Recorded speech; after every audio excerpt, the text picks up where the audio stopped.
Hello and welcome back to StoryVibe English, where stories teach you English without boring grammar drills. Today's story is about one ordinary Tuesday that completely changed my life. It all started like this.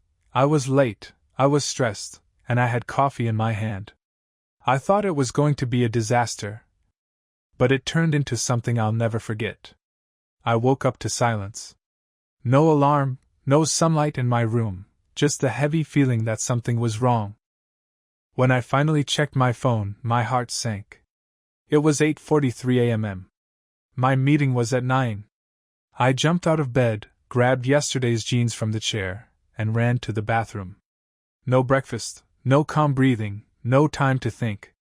I brushed my teeth in record time, threw my hair into a messy bun, and ran out the door. The street outside was unusually busy, filled with people who seemed to move in slow motion, at least compared to my speed walk.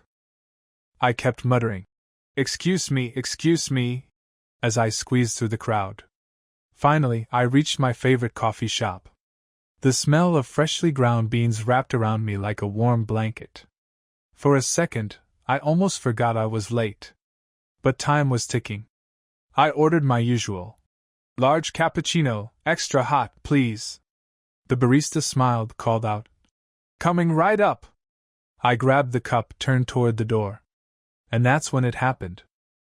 As I turned toward the door, my mind was already racing through the morning ahead, traffic, emails, the presentation I hadn't fully prepared. The moment I stepped forward, the world decided to slow down, and then speed up in the worst possible way. The door swung open, and in walked someone, tall, wearing a dark green coat, holding their phone in one hand and looking down at it. Neither of us noticed the other until it was too late. Our shoulders collided.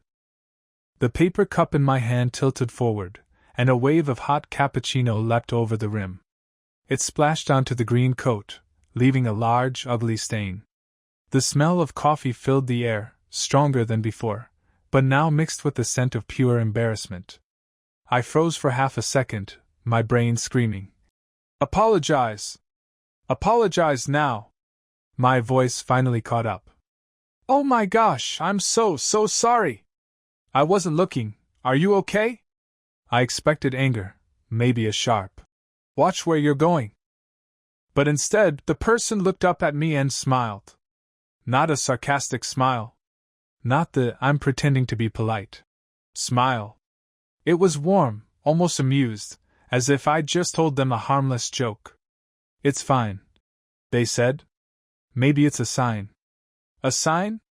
What did that even mean? Before I could ask, they reached into their bag, pulled out a small packet of tissues, and started blotting the stain with calm, unhurried movements. Meanwhile, my heart was still sprinting at full speed.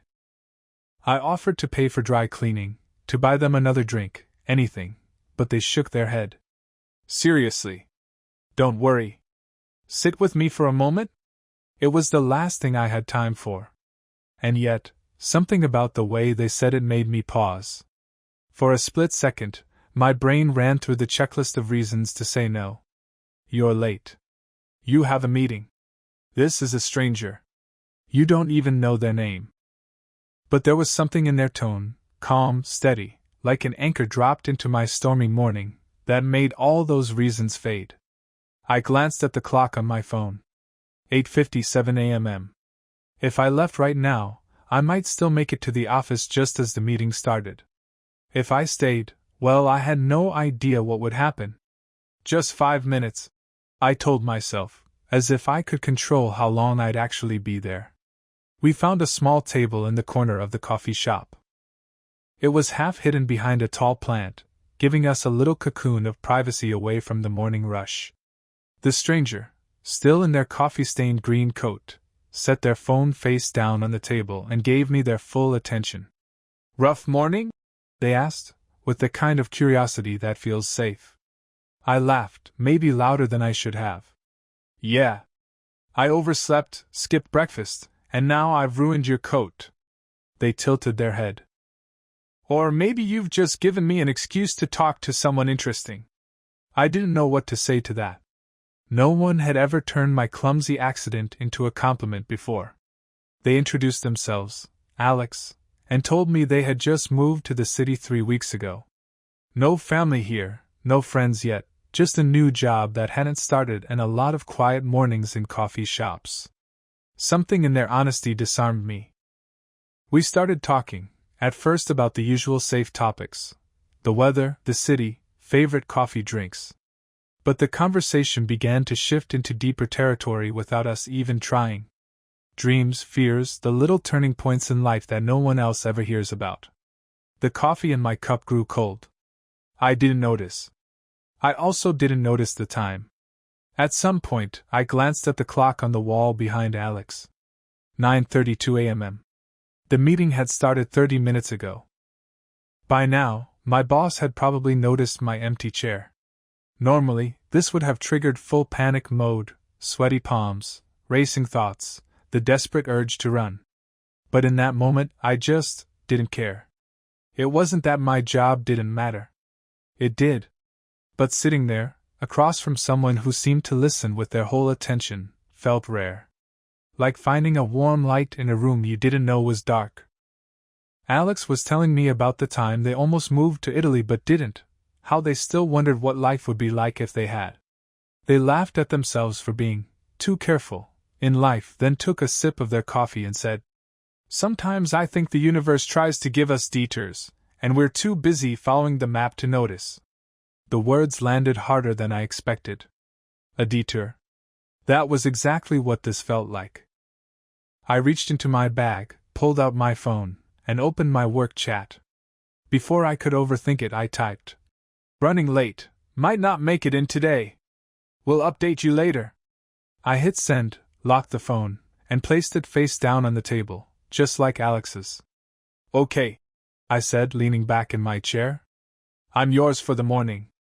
Alex grinned, a slow, genuine smile that made me realize how rare it was to see someone's face change like that because of me. We finished our coffee, or rather, we left it half-drunk and lukewarm, and Alex suggested a walk. It wasn't in my plan for the day. Nothing about this day was. But my feet followed before my mind could argue. The air outside was crisp, carrying the faint scent of rain even though the sky was still clear. We walked without any real destination, drifting through narrow streets where sunlight spilled between the buildings in golden strips. Every corner seemed to hold a small secret: a bakery I'd never noticed before, a mural half hidden behind an alley, a flower shop with roses so bright they looked unreal. Alex told me stories about growing up in a small coastal town, how they missed the sound of waves at night, how they used to think city life would be louder in a good way, but instead found it lonely sometimes. I shared my own little truths, my obsession with finding the best cinnamon roll in the city, my fear of making big life changes, the way I always felt like I was playing it safe. Somewhere between a bookstore and an antique shop, we stopped at a street vendor selling roasted chestnuts. Alex bought a small paper bag and handed it to me. The warmth seeped into my fingers, and for a moment, it felt like holding a tiny piece of winter comfort. We kept walking, eating chestnuts and laughing about silly things, like how my GPS once led me into the back entrance of a wedding instead of the park I was aiming for. Alex admitted they once got so lost in Paris that they accidentally joined a tour group and pretended to be part of it for 2 hours. Time blurred. It was the kind of flow you only get when you're with someone whose presence makes hours feel like minutes. At one point, Alex stopped, looked at me, and said, "You realize we've walked halfway across the city, right?" I looked around, and they were right. We were in a completely different neighborhood, and for the first time all morning, I noticed the time, 1:17 p.m. And yet, I didn't feel a single ounce of regret. By the time our stomachs started growling, we'd wandered into a quiet street lined with little family-run restaurants. Most of them had chalkboard menus outside, handwritten in colorful chalk, with the smell of fresh bread or simmering sauces drifting out through open doors. Alex stopped in front of a tiny Italian place with only 6 tables inside and 2 more outside under a striped awning. "What do you think? Pasta for lunch?" The moment we stepped inside, the air was warm and filled with the scent of garlic, basil, and something slow-cooked. An older man in an apron greeted us with a smile that felt like it belonged to a grandfather you'd known forever. He led us to a table by the window, where the late winter sunlight spilled across the white tablecloth. We ordered without overthinking. Alex chose tagliatelle with mushroom cream sauce, I went for spinach ravioli, and soon we were tearing into a basket of crusty bread, laughing at how we'd already eaten chestnuts an hour ago but were still starving. Somewhere between bites, the conversation shifted. Alex leaned back in their chair, eyes soft but focused. Do you ever get the feeling that you were supposed to meet someone? I paused, unsure how to answer. It wasn't the kind of question you could brush off with a joke. I mean, they continued, I don't believe in destiny, not exactly. But I do believe that sometimes life gives us a moment, and it's up to us whether we step into it or walk away. I could feel my chest tighten in that strange mix of excitement and fear, the kind you get when you realize something might actually matter. For a moment, the restaurant noise faded, the clinking of forks, the chatter in the background, until it was just the two of us in that warm little bubble of sunlight. I smiled, trying to play it cool, but inside my thoughts were racing. What if this is one of those moments? After lunch, we stepped back onto the street, the sunlight softer now, sliding toward afternoon. Alex suggested we walk toward the river. It's the best view in the city, they promised. We wandered through narrow cobblestone lanes, the kind where every building looks like it has 100 stories hidden inside. Halfway to the river, we passed a small park, and that's when we noticed a woman standing by a bench, looking around anxiously. In her hands was an open bag, and beside her on the ground, a scattering of papers fluttering in the breeze. Without even discussing it, we both moved toward her.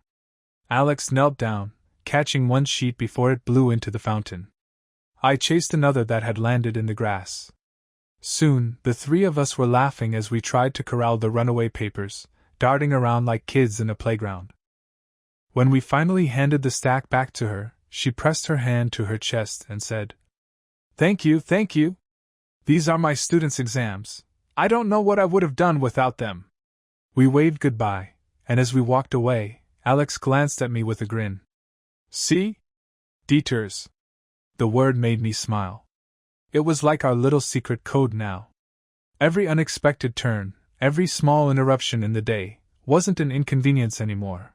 It was part of the story. By the time we reached the river, the city's noise had softened into the background hum of distant traffic and the occasional seagull overhead. We leaned against the railing, looking at the water catching the afternoon light. The air smelled faintly of salt and damp wood from the old docks. I don't know how long we stood there without speaking, but it didn't feel like silence. It felt like knowing. We stood side by side, leaning against the cold metal railing, watching the river carry slow ripples downstream. The sky was turning that soft gold that comes just before sunset, painting the water in shades of honey and bronze. Alex broke the comfortable quiet first. I used to come to a place like this back home. Whenever I didn't know what to do, I'd sit by the water and just wait until my mind felt lighter. I glanced at them, their eyes fixed on the horizon, voice low, almost like they were speaking to themselves. Last year was rough. I lost my job. My relationship ended. And one morning I woke up and realized I didn't even recognize my own life anymore. So I left. Packed a bag, moved here, no plan. Just a hope that something would feel right again. There was no dramatics in the way they said it, no self-pity, just a quiet honesty that made my chest ache. I hesitated, then shared something I rarely told anyone. I've been in the same city, same job, same routines for years. I tell myself it's stability, but really, I think I'm just scared of changing anything. I keep waiting for a right moment that never comes. Alex looked at me then, their gaze steady but soft. Maybe the right moment doesn't come. Maybe you have to make it. The words lingered between us, heavier than the air but somehow freeing. A cool breeze came off the water, carrying the scent of salt and wet stone. I shivered, and without a word, Alex shrugged off their scarf and handed it to me. It was still warm from their skin. Somewhere behind us, the city kept moving, people rushing, cars honking. But here, at the edge of the river, time felt like it had slowed just for us. We stayed by the river until the sun dipped low, the golden light fading into soft lavender. The air grew cooler, the street lamps along the promenade flickering to life one by one. It was that in-between time, not quite day, not quite night, when everything feels like it could tip in any direction. I realized I hadn't checked my phone in hours. I didn't want to. The thought of opening it, seeing work emails, missed calls, reminders of the life I was supposed to be living, felt almost like waking from a dream before I was ready. Alex was telling me about their favorite books when I caught myself thinking, this is the first time in a long time I felt awake. It hit me suddenly, this wasn't just an unusual day. It was a crack in the wall I'd been building around myself for years. And through that crack, light was pouring in. But with that light came a pang of fear. If I let this day matter too much, what would it mean for everything else in my life? Would I still go back to the same job, the same routine, and pretend nothing had shifted? Or would this be the moment I finally stepped off the path I'd been walking? Alex looked at me then, and it was as if they could read my thoughts. You look like you're somewhere else. I smiled faintly. Maybe I am. We both laughed, but under it was something heavier, the awareness that this was no longer just a random meeting. It was a choice point. And I had no idea which way I'd go. By the time we left the river, the streets had softened into evening calm. Shops were closing, and the smell of fresh bread from a late-night bakery drifted through the air. We walked slowly, not because we didn't know where to go, but because neither of us wanted the day to end. At the corner where our paths had to split, we stopped. The streetlight above flickered, casting gold and shadow over Alex's face. So, they said, was it worth spilling coffee this morning? I laughed, but it caught in my throat. More than worth it. There was a pause, the kind where you can almost hear the weight of everything unspoken. We didn't make any grand promises, didn't exchange dramatic declarations.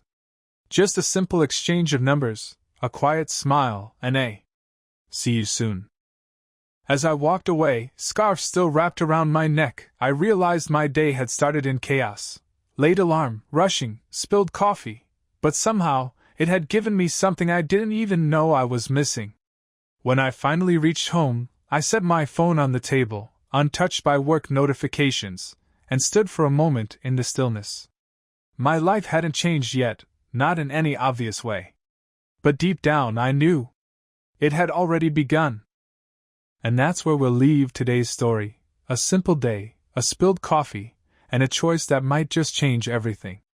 If you enjoyed walking through this day with me, don't forget to like, subscribe, and share it with someone who needs a reminder that the best moments often come unplanned. Until next time, keep listening, keep learning, and keep noticing the little detours life gives you. See you in the next story.